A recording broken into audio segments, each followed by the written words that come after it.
This week, ITV regions across the country are examining the social housing crisis. Home ownership for many is slipping out of reach, and the chronic lack of council housing means many are forced to rent from private landlords. Well, a third of rented accommodation in England fails to meet the decent home standard. We'll be looking at how this impacts on individuals and families in our region. But first, Jane Hesketh reports on how the social housing movement began. They called them the Doodlebug Villas. These little prefabricated homes were Britain's answer to the housing crisis after the Second World War. 750,000 homes have been destroyed. The two men can build these emergency houses for doodlebug victims in 3 days. Each with a living room, 2 bedrooms and a kitchenette. They'll accommodate families of 5 with a little extra room to swing a kitten. Wood and asbestos are the main ingredients used. Labour and materials were in short supply, so in some parts of the country, people resorted to squatting in empty buildings like these army huts. It did prompt quite a lot of public sympathy, though.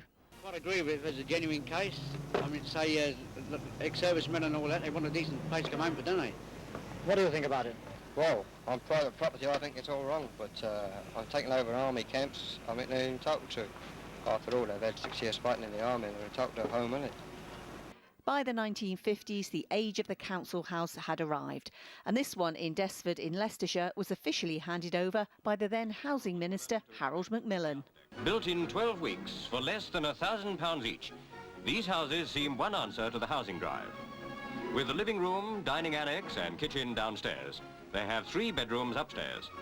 Women will find their work has been made as simple as possible. And so a generation were introduced to the joys of indoor toilets and gardens. But as inner city populations grew, planners had to come up with innovative ways of housing people. And so the notion of streets in the sky was born. Back-to-back terraced houses have been cleared to make way for this modern utopia. People were becoming more and more urbanised, moving to the city. So there needed to be space for people to live in concentrated areas of land, to live near workplaces, and so it was seen as a modern type of architecture, a modern way of living.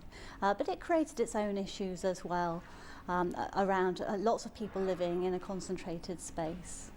It didn't take many years, though, for the walkways in the sky to be covered in graffiti, rubbish and worse. Some became no-go areas. ITV Central reported on the state of the Corbett Street flats in Smethwick in 1970. When these flats were built 14 years ago, some people thought they were the answer to Birmingham's slum problem. They were going to be the panacea to the city's twilight areas. But the planners' dream hasn't come true. Today, 14 years later, the people here are complaining of silverfish in the flats, of rats around the dustbins, of vandalism running rife all through the buildings. Well, they're properly slums, aren't they? I mean, you look from the outside and they look ready for demolishing. When I first come here, it was a pleasure to come into the flats. We used to be proud to say we lived here. But now, when I come in, I'm afraid to tell anybody where I live. The 80s were a major turning point for social housing. Margaret Thatcher championed the right to buy.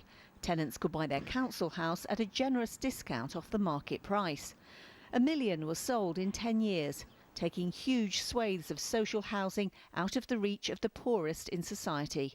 And so it continues today. I think right to buy is firmly in the frame. It is one of the key issues, and it has resulted in a reduction in affordable housing. The population of Birmingham is going 3 times as much as the number of housing we're building. So we're constantly behind, and the local authority has no funds. They have faced some of the biggest cuts in the country as a local authority. So they have no scope to actually build the homes that are necessary to make sure everybody in Birmingham has a home, has a roof over their heads.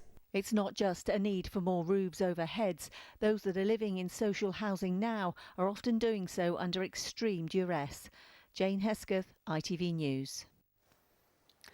And tomorrow on ITV News Central, we'll be sharing the stories of Christine, Bernadetta and Kerry and Dan, all from the West Midlands and all caught up in a housing system that just can't cope.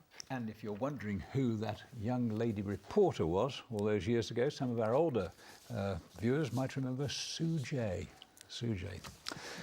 Right, let's have a look at some sport now. Gareth Southgate